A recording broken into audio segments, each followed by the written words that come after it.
Hey, everybody, greetings from the GBH Studios right here in the Boston Public Library. I'm Alberto Vasallo. We are launching today for the first time this collaboration series, a conversation, you know what, candid and unfiltered conversations with community leaders from my community, the Latino community. So hang on for the next half hour, 45 minutes. Hopefully you will learn, hopefully you will like, and I hope you laugh. So stay tuned, coming right up, GBH Amplifies, Alberto Vasallo.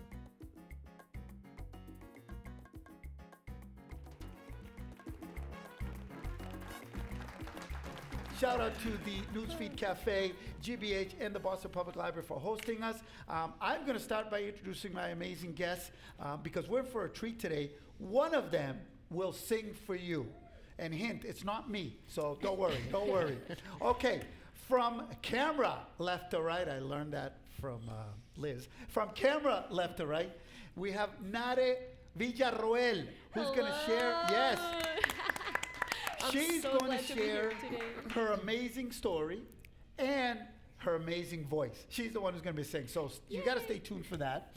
Okay, to her left, and I guess you're right, J.C. Morales, Juan Carlos Morales, CEO of Surfside Capital, and as well, Unidos In Power co-founder. He wears many hats. Today, we'll try to get through as many as possible because I could probably do an hour just with you. Correct? Thank you. Absolutely. Yes. Absolutely. Starting with, you such use just for men. I'm just Exactly. saying. I'm just saying. He's younger than me. He's got way more gray hair. Yeah. To my left, Natalia Hilton, president of ALPFA of Boston. Before the hour is over, before the show's over, you will learn about the wonderful work that ALPFA Boston does for 25 years because you recently celebrated, the organization did 25 years. 25-year history, absolutely. Wow. Good. And to her left, a young man that I recently met, Jeurys Santiago from the great city of Lawrence, Massachusetts, who has an ambitious goal. Yes. Jeurys, what is your goal? My goal is to impact 1 million youth lives before the age of 30. 1 million? Youth lives. Oh my Now, God. before they turn 30 or before you turn 30? Before I turn 30. Oh, Before okay. both. Before both. Yeah, all right. And how old are you now? I just turned 25 years old. Okay, excellent. So now we know. Don't worry, he's the only one that I'm going to ask the age. Natalia was getting nervous. She's already getting nervous. I was tense. All right, ladies and gentlemen. So you know what? Let's start with Natalia because this young lady, she has an incredible journey. She comes from the lovely country of Venezuela. Does anyone in our audience know where Venezuela is located? I didn't think so. No, I'm just kidding. Tell me what continent? Venezuela. ¿Qué Venezuela, continente? ¿el qué continente? ¿Qué continente? Americano. Sudamericano. South America. Yes. So I'm very bad at geography. Let's start by there. But I'm really good at singing, so at least we got something. So yeah, I'm from Venezuela. It's bordered with Brazil, Colombia, and Guyana. And it's a very warm and tropical country. We have amazing food, but mostly we have amazing music that I love to share with people. So yeah. Yeah. And in a little while, she's going to share her journey because less than 4 years ago, you decided to come to the United States. Yeah. No final destination. Yep. And not knowing any English. Yep. Today, we're going to tell you the story of how 6 months ago she sang the national anthem before a Red Sox-Yankees game this summer. Yeah. Amazing journey. Best days of my life. Yeah, One of the so we're best gonna hear, days of my and life. we're going to hear her sing a little bit. All right, J.C. Morales, good friend of the community, someone very respected and admired in the Latino community, wearing many hats. I mentioned CEO of Surfside Capital, Zone Firm, but today he's also going to talk about Unidos In Power. J.C., welcome, and Thank you. let's talk a little bit about Surfside Capital first. Sure. Well, first of all, great to be here, and thank you for leading this wonderful initiative, Alberto, which is one of the pillars of our community. And really, How much do I owe you? How much do I owe you? He commented me on my hair, but he's wearing more makeup than both women here.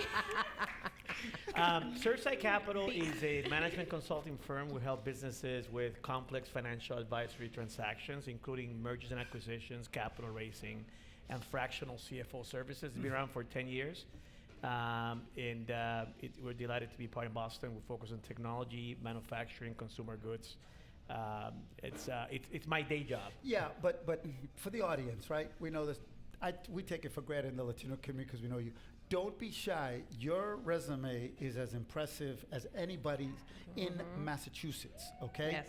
You were CFO of the year, according to the Boston Business Journal, In what year was that? 2009. Yeah, and you oversaw transactions well over what? Multi-billion-dollar transactions. Billion with a B? Yeah, with a B. Yeah. Okay. Yeah. Billion or a B. Yeah. You've been on the advisory committee for both two governors. Yep. Charlie Baker and Governor Healy. Yeah. Yep. You started this incredible fund. The Latino Equity Fund back in 2013, and then I was one of the co-founders of ALPFA in 1999. I was going to get to that. Yeah. The Alpha 25 years Yeah. ago. Yeah. And how much money have you raised through the fund? We're up to about $10 million. We just got a $1 million donation Yeah. last week, actually, from Point 32 Health. Yeah. Yeah. I was the anonymous donor of that $1 million, in case you know. But anyways, let's move on. We'll come back to Yes, you and Unidos yes. In Power. Natalia Hilton. Yes. First of all, congratulations, incoming president of ALPFA Boston, a chapter here. Yes. 1 year in. Yep. 1 year in. Started in January. But we're celebrating our 25th year anniversary this year. Thank you, Mr. Juan Carlos Morales, for being a co-founder. The organization's been around, like I said, for 25 years, and it's impacted and created a legacy in leadership in the community. So when you look at the landscape that is out there of professionals in the community, executives, many of them were either leaders, as in presidents of ALPFA Boston, or part of our board. And so we're a group of individuals, all volunteers, where we make an impact and we drive from our hearts passionately, and that we dedicate a lot of what we do to the community, because we know that there has to be a place where Latinos are able to come together and support one another professionally. And that's what we do. And also, obviously, development is at the heart of what we do. So we have a number of different programs. We just launched our inaugural Caballeros event. And guess who? You will never guess who was a part of that. Oh, my goodness. Let me take a wild guess. Yes, he was a part of that. I'm so good at these things. Yes, You I see? mean, You see? you're just so I'm smart. great with the You're obvious. just so smart. But Light on the it's- Caballeros, please. But we serve all facets of the community. So whether you're a woman, whether you identify as someone in the LGBTQIA demographic, whether you're a student, mid-career, whatever level of your career you are, ALPFA Boston has something in store for you. But ALPFA Boston is a local chapter of a much larger It is a national organization. Yes, the national organization's been around for 52 years, and they have over 40 different professional chapters in all of the metropolitan areas here in the U.S., as well as in Puerto Rico and Canada. Excellent. All right. Canada. Very proud of ALPFA Boston. Congratulations on 25 years. We're going to hear a little bit more. Now, to your left is a young man who comes from Lawrence, Massachusetts. So hear it up. Viva Lawrence is in the house. Jeurys Santiago, who wants to reach 1 million youth before you turn 30. Correct. So I got 5 years. You got 5 years, exactly. How do you plan on doing that? Well, my goal is simple. Youth nowadays, they face a lot of challenges, specifically after the pandemic. There's a disconnection crisis. People aren't as connected as they were before. So my goal is to bring them together, bring different cities together, bring different professions and areas of styles together. So with programming, with events, with marketing, creating job opportunities for these youth is also something I'm very passionate about. So it's gonna take a lot. I'm gonna use the sancocho analogy. It's gonna take a lot of recipes to make this work, but we're gonna make it happen. Yeah, but remember, nobody here knows what a sancocho is other than the panel here. Maybe Annie. But that young lady saying, what's a sancocho? Do you know what a sancocho is? Okay, you're going to let her know. What is a sancocho? So a sancocho is a traditional dish which is made up of a lot of different meats, víveres, plantains, and it's a soup. It's a soup we make during the holidays, during big gatherings to serve many people.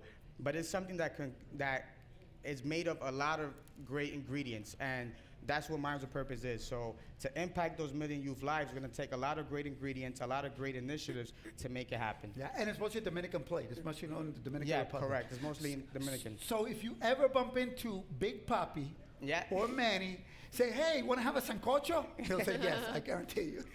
Definitely. They're going to be ready. Yes. Now, Nari, let's kind of like turn it here, right? Because Yes. I know I've got my Dominicans here. I know you're Dominican. And yes, I'm We've Puerto got my proud Puerto Rican, but Venezuela. So, you've got Dominican Republic, Puerto Rico, Venezuela. Cuba. Cuba, Well, no, yeah. Cuba. I'm half Cuban and half Ecuadorian. And that gentleman is half asleep. Annie, can you please wake him up over there? He's half asleep. But yes, half and half, which is a phenomenon that happens a lot in the community. But tell me about your journey here to Boston. This was not your ultimate destination. When you left Venezuela, you really had no idea you would end up here at the Boston Public Library. Not at all. Not at all. Before coming here, I was in Peru. I lived in Peru like for around 4 years, and I completely loved Peru. However, there was a lot of xenophobia the last years, which is like kind of racism, but specifically to people from outside of your country. So in Peru was against Venezuelans, and I eventually had to go because it wasn't impossible to either get a job or a life in general. And we came here, and it was such a crazy journey because originally we weren't meant to be in Boston. Wait, should I tell that part? That's so funny. It is, because I think it's a story that most of our audience is not used to hearing. Yeah. In the Latino community, it is very typical. Yeah. But it is good that you explain to the audience how you left Venezuela, obviously why, but your journey. You were what, 20, 21 at the time? No, when I left Venezuela, I was 17. Wow. Yeah. Yeah, so I left Venezuela because I was in protest against the government, and the government has this thing called a hate law. And on the hate law, if you're against the government, they can go and persecute you and incarcerate you, even if you're as young as 15, 14, 13 years old. No one is safe there. So I was on that list of hate, and my mom, a friend of my mom told her that we should definitely go. And we knew that like on Monday and on Tuesday, my mom got a ticket and was like, get out of here, because my mom, she is very wise, and she told me like, if you stay here, I'm gonna lose you. Either because you're gonna end up in jail unfairly, or because you're gonna end up dead. And when you're on a dictatorship, those pretty much are the options if you're against that. And I was kind of rebel on that. So we left. We went to Peru because that was the only place where someone could, take us. And I lived there for 4 years. I became an adult there. I couldn't study anything over there because unfortunately, education costs. It's very, very expensive. And when you're an immigrant, at the beginning, you are not very focused on education rather than just paying rent and eating and supporting your family in Venezuela. That's mainly the thing, supporting your family, supporting your people in Venezuela, back in your country. And well, I was there. We had to went out. I was there during the pandemic as well. But the situation got really hard for Venezuelans, so I had to leave, and I came here. I crossed the border, and the plan was completely different, but the people that were supposed to take us in their home, for some reason they couldn't. So we were kind of stuck in the border, not knowing where we're going. And it's so funny because with the friends that we had, we were so lost and we didn't have any idea about anything. So we were like, okay, people talk about Las Vegas a lot. What if we won't go there and we get jobs there? And we were just so close to do it because we were like, okay, the plan is not working anymore. You knew that you were in Arizona. Vegas was I was already here. I was in Arizona. The people weren't like answering their phones. They just disappear. So we were like, maybe Vegas. And a friend that was crossing with us, I crossed with my sister. And a friend that was crossing with us, he just told his cousin, because he was trying to, get it out. He was very worried. He was just talking with him. And the cousin told that story on a Free Fire game. They were playing Free Fire with a couple of friends. And a friend from Free Fire told him, like, well, I live in Boston. Send them here. I'm gonna receive them. And that's how you came to Boston. And that's how I came here. And I'm so grateful how with long the ago was Restrepo that? family. It was like 2 years ago. 2 years ago. Wow. And when you came, you knew very little English. Yeah, I didn't know a lot of English. I just knew that I had to learn it. Yep. So I was trying to practice as much as I could. I took like a course like for 3 months or 4 months or so in Peru. But, you can do the course, you can do the lessons, but you don't have the practice. The first time that someone spoke to me English here, I was like, uh-huh. Yeah. See? Yes. Pollo chicken. Yeah. And that was it. And that was it. Yes, and that is the story of many. That is the story of my parents. That is the story of yours, immigrant families. So I'm glad you shared with that. In a little bit, she's going to share her talent and her voice because she's an amazing singer. We have a YouTube link that's coming up soon. But JC, Unidos in Power, when you hear that, that is part of the reason you have this who's who of Latino leaders who have come together to give the community a voice. Absolutely. First of all, you might be on Venezuela's hate list, but you're in Boston's love list. Aw. Oh, look at So that. we are so happy that you're here with us, and to hear your journey is really touching and representative to what a lot in our community are going through, right? Unidos in Power was founded about 3 years ago. We're a coalition of Latino leaders and activists that have organized to elevate the voice of the Latino community. As most of you know, we're about touch about 1 million Latinos in the Commonwealth of Massachusetts. The official numbers are 850, but there's a lot more than that, right? Yep.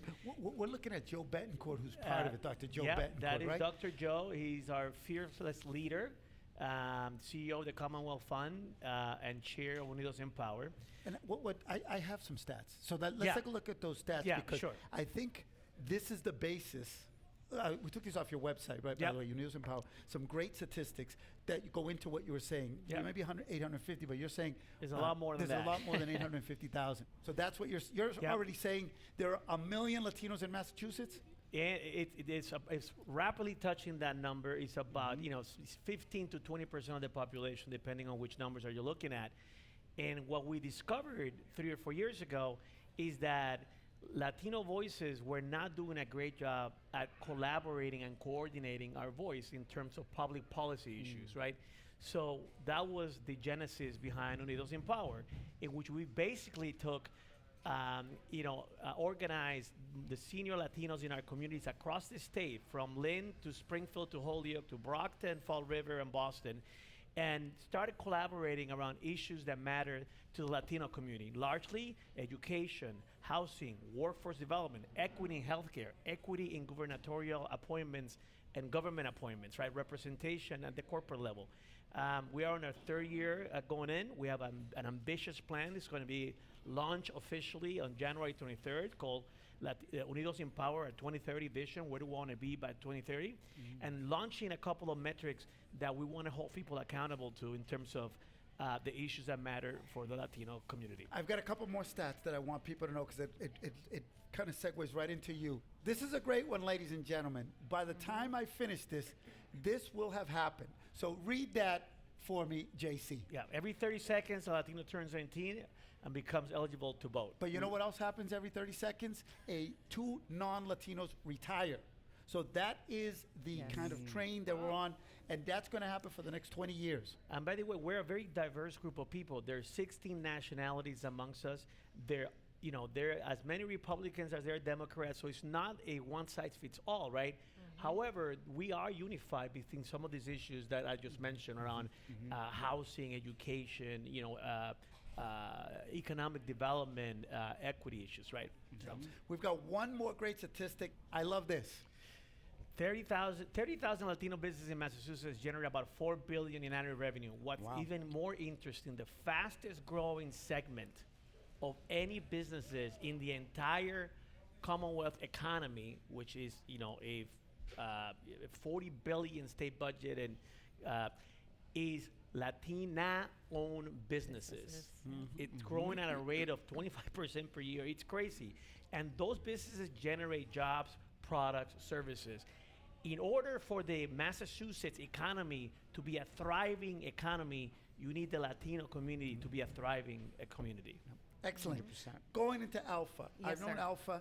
ALPFA. ALPFA is one of those organizations that has been doing this, pushing this agenda, just kind of giving a voice and a platform for 25 years. For those who didn't catch you in the beginning, what's your elevator pitch? You see those young ladies over there? If you were to tell them, first of all, what does ALPFA stand for? That's an acronym, right? Yeah. It is an acronym. Yes. What is the acronym for? So the acronym is the Association of Latino Professionals for America. For America. Yes. I love that, because as I know my name, they love the United States. We're very patriotic. Yes. We love this, and I love the acronym that it's Latino Professionals for America. For America.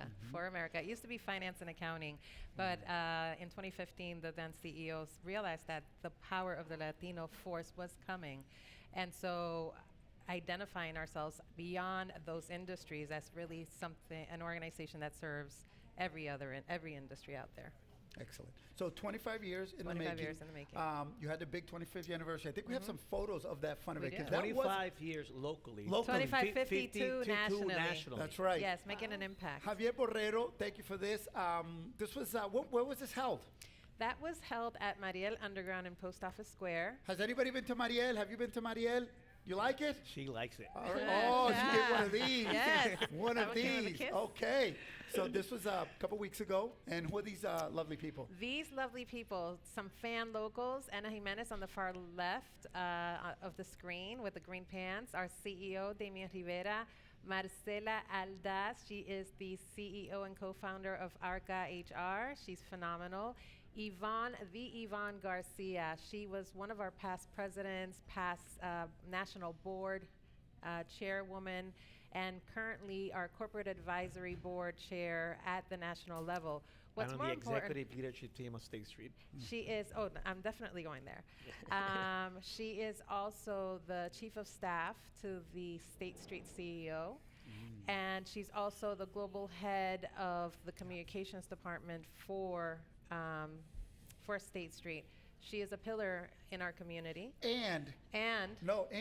And she's coming to the show. I just texted her a little while ago. Okay. Good. And she Okay. says, I'm going to be there if JC's there and Natalia's there.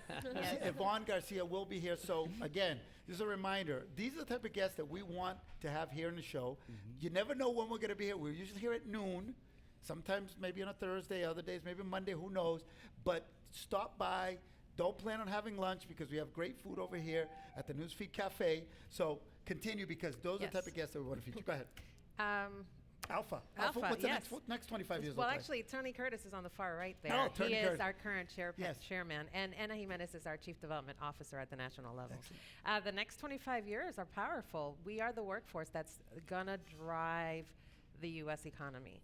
And it is because to JC's point, many folks are going to be retiring, and we have a lot of young people between the ages of 10 and 20, all of whom are U.S. citizens, and all of whom are empowered to get an education.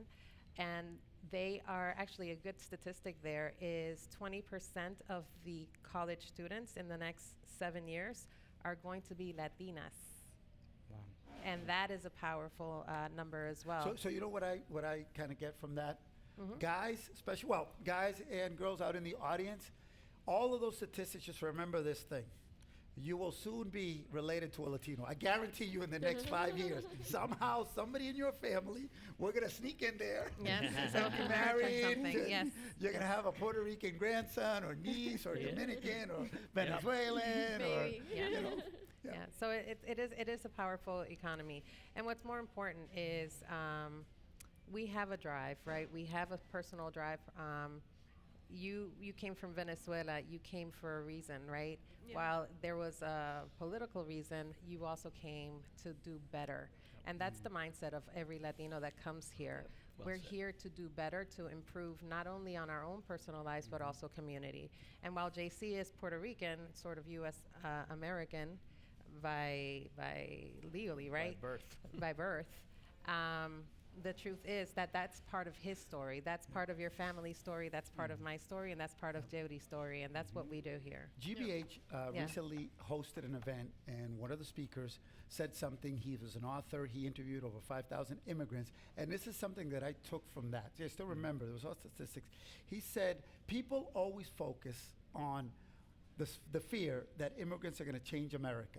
But the one thing they don't or they discount is how much America changes immigrants Yes. and makes them part of the American, Yes. the traditional American kind of norm, right? So kids, they'll end up maybe learning, losing their native language, right? They do. Spanish, English becomes their primary language. You know, they start doing more American things because America changes people. We started doing Thanksgiving. Yeah, you started Thanksgiving. She Thanksgiving. wasn't I started celebrating doing Thanksgiving, Thanksgiving. and now you celebrate Thanksgiving. Exactly. All right, Jeurys, That tell is me Jeurys. about the beautiful community of Lawrence before we get into your project, because we're very proud of Lawrence in the Yes. Latino community. But tell me about the city that you grew up in. The city's thriving. I have 7 years there, so the 7 years I have there is just developing. Recently on Essex Street, Joe Wamar is developing a new building with a food court. Lawrence has never seen that You're before. going to get a chance. I'm going to get you on. Lawrence has never seen that, and it's just beautiful to see new schools being built, new sports complex, all of those things is happening, and very excited for it. Excellent. All right, so your organization. Minds Tell me with about Purpose. Minds with Purpose. Yes, Minds with Purpose is a networking platform dedicated to create support and exposure for creators, entrepreneurs, and the youth. Think about it as Airbnb is the largest hospitality company, but they don't own the buildings, correct? Right. Uber's the largest transportation company, but they don't own the cars. Minds with Purpose in the future will be the largest networking platform, but we don't own the creatives, entrepreneurs, or the youth.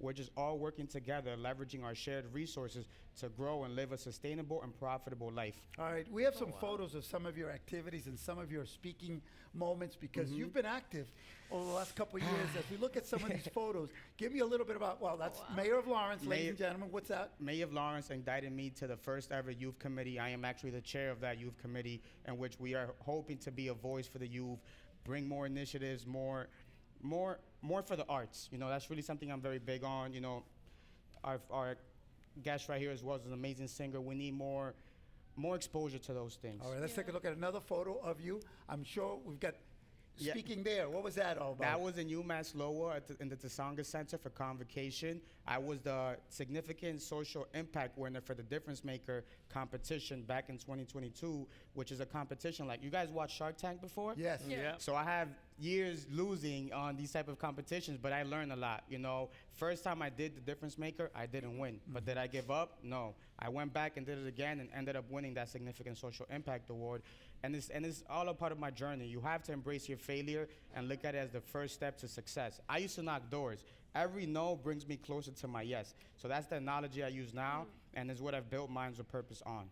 Excellent, excellent. I think we have a couple more photos because I don't want to have these photos and not use them because these are great photos. Tell me what you're doing there. This was actually right around the street in Back Bay, and Hugh, good friend of mine, Robert Eugene, owns that spot, and I held an event called CreativeNet.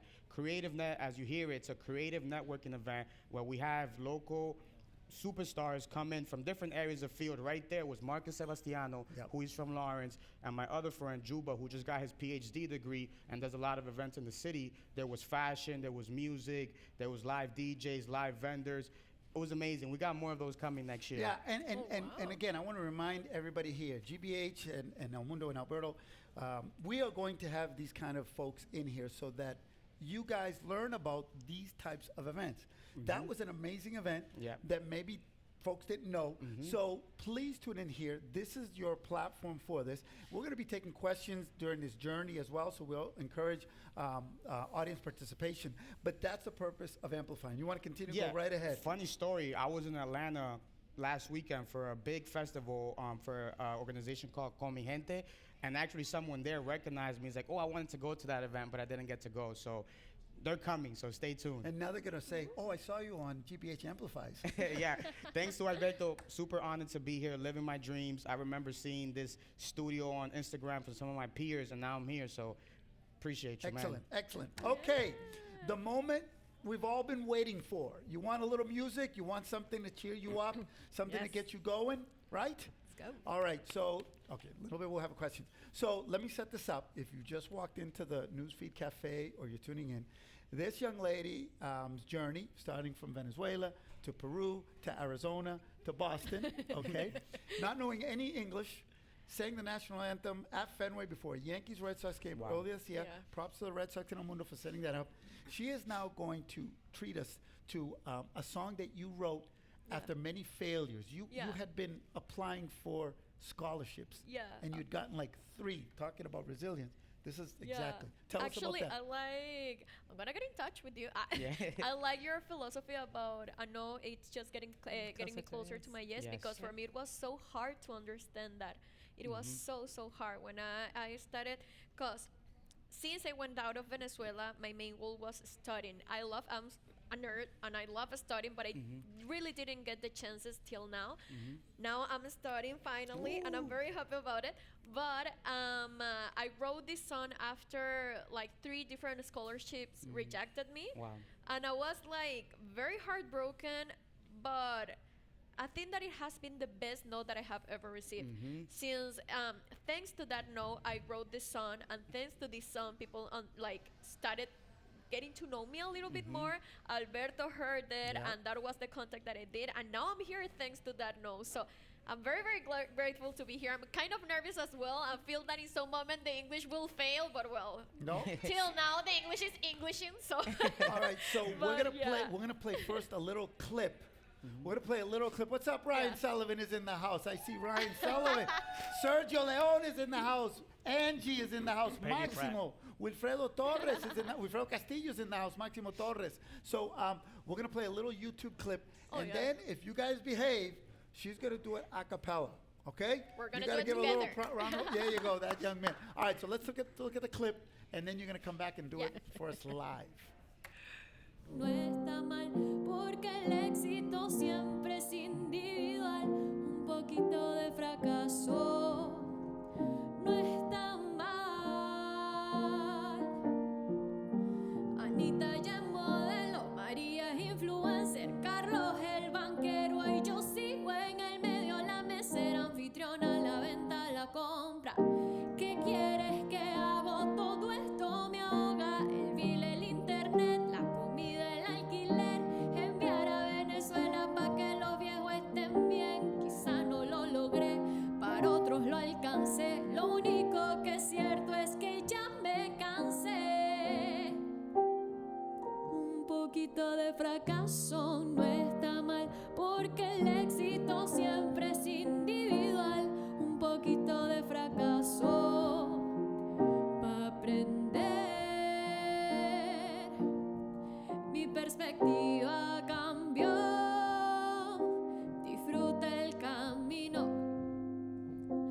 Hay miles de formas para llegar al destino. No has fracasado ni estás estancado, el que está dentro triunfa, también el exilio. Tu ritmo es tu ritmo, no es tarde ni temprano. El pecho hacia afuera, mirada hacia el frente, bailando el camino y fijando el destino. Un poquito de fracaso no está mal porque Right here, unbelievable. And now, what people don't notice, that was me on the piano. I just had a wig on. A little unknown skill. I just want to be anonymous with that. No, but who is the young man on the piano? He is one of the friends that I made here. He's a great pianist. He's also studying. He's called Adrián Marcelo, and he's amazing. He's also Venezuelan. Excellent. Great. All right. Yes. All right, so now you've seen the YouTube. She's going to do this a cappella. All right, but she needs a little help, right? You need a little. Of Come course. on, JC. I want everyone to sing Everybody it in with the me audience. and, to participate. It's I love the lyrics of that, and some people say that it's like really sticky. Is that a thing in English? Yeah. Well, sticky. It's sticky. And it says like a little bit of failure is not bad. Like it's not bad for you. A little bit of failure is not bad. A little bit of failure is not bad for you. So yeah, we're gonna sing it. We're gonna do like exactly. And the people over there also. Come on, the ones that are Angie. getting Come on, the coffee. Sergio, Ryan, Máximo, Yeah. Maribel. Un poquito de fracaso no está mal, un poquito de fracaso no está mal, un poquito de fracaso no está mal. Anita ya es modelo, María influencer, Carlos el banquero y yo sigo en el medio, la mesera anfitriona, la venta, la compra.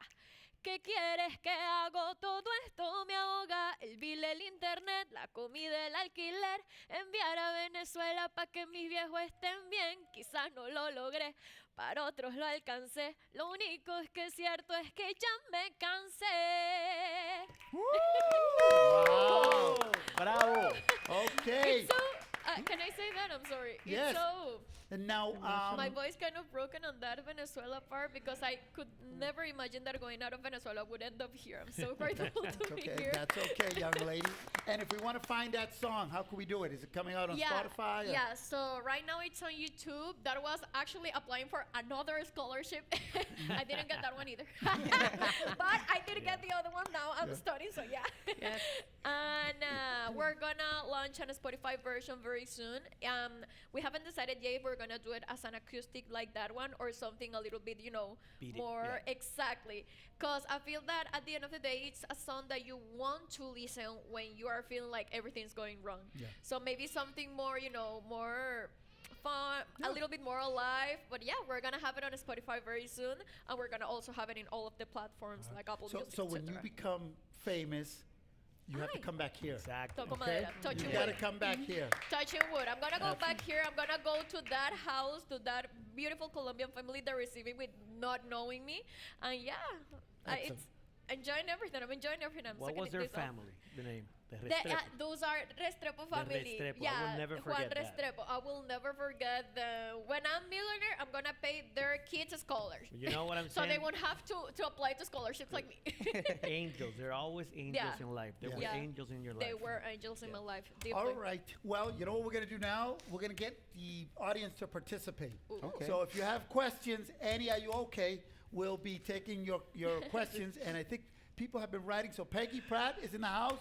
Peggy, how are Hey, you? where are Peggy, you? I see some familiar faces. Sergio, Angie, Máximo Torres de Perú. ¿Cómo estás, Máximo? Máximo es el máximo. Yeah. And Wilfredo Castillo as well. Sandra Burke Lopez is in the house. All right, question. We have two that have been written in. People are a little shy to come up to the microphone so far, but please come up with your questions. We don't bite. The first, what's the role of Latinos in the future of Massachusetts in the workforce, economy, culture, etc.?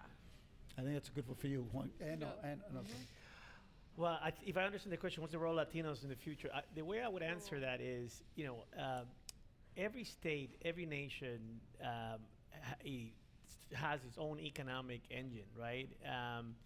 And I think one of the many roles of Latinos in this is how do we contribute to the economic engine of the Commonwealth, which is currently faced with major labor shortages, right? And people actually leaving this state.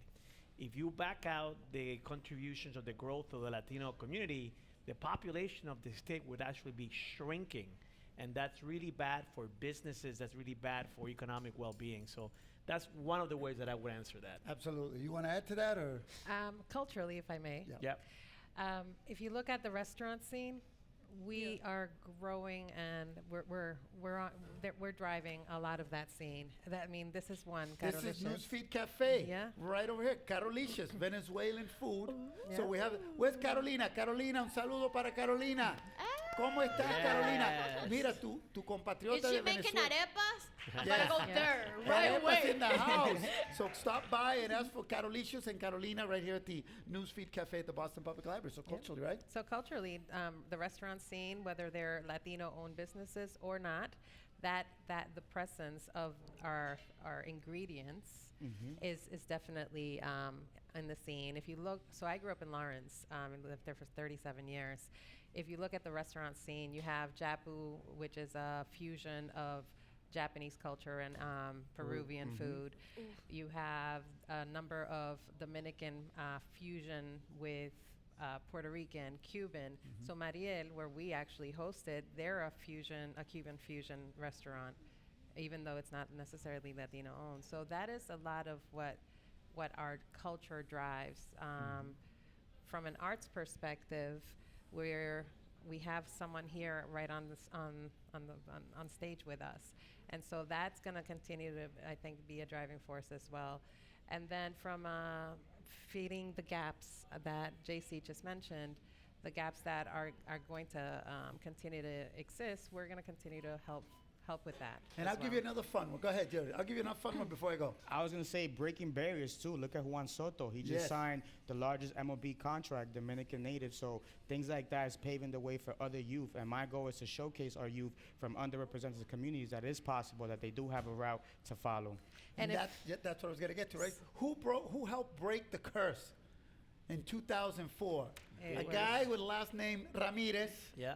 Ortiz, Mine's and a- Martinez, yeah, right? Yeah. Oh my So God. that, and now we have Chapman, the lefty, the Cuban, and who's the manager? Yeah. Your Yeah, compatriota, yeah, yeah, Puerto yeah. Rican, Yeah. Alex Alex Cora. Cora. Yeah. Absolutely. Well, yeah, I would also add, if you look at innovation industries like biotech, climate, health science, right? A lot of those industries, and by the way, Massachusetts is the proud leader of innovation in the entire nation. The Governor Healy just passed a $4 billion economic development bill, out of which $1 billion gets stacked against artificial intelligence, climate, resiliency, and biotech, right? We play in that space. I just met a doctor, a PhD from Buenos Aires the other day that has a wonderful startup in gene therapy and innovation coming out of MIT, right? So it's all happening. You have a hat. You've just been named on the board of, Yes. Of a company. This is of- fresh of- breaking news. Breaking right? news, breaking news. Liz, you wanted breaking news? We have Yeah. breaking news. Yeah, the press release went out just yesterday. I just been appointed to serve on the board of Greentown Labs, which is the largest climate tech innovator in the entire nation. And those are companies that are contributing to get closer to carbon neutral, improve the greatest challenge of our generation, which is the climate crisis, right? It's better of Somerville and in Texas, and I'm incredibly proud of being part of that. Absolutely, we love it. Yay. Okay, let's relook at Annie. Annie, do we have another question? That was a great question. Whoever asked that was awesome. We have Yeah, few thank you for that questions. question. We do have another one. Jeurys from Angie. Please talk about plans for 2025 mentorships and internships. Ooh. Yeah. Definitely. Thank you, Angie. Great question. So 2025, we are planning a college tour. There is 114 universities in Massachusetts, and the goal is to go into every single school with our culture. You know, we want to go with artistics, we want to go with entrepreneurship, we want to go with emotional intelligence, creative advancement, all of those different topics to really showcase the youth that it doesn't matter what field they're in, if they're a certain major, that they still need to come together and support one another. So for 2025, if you attend a school, if you're a faculty member, please reach out. Let's make this a movement. The goal is to really create something new that hasn't been seen before. A lot of schools have something called Barstool Sports in their school, and my goal is to kind of come with a different, more productive, efficient movement with minds of purpose. Excellent.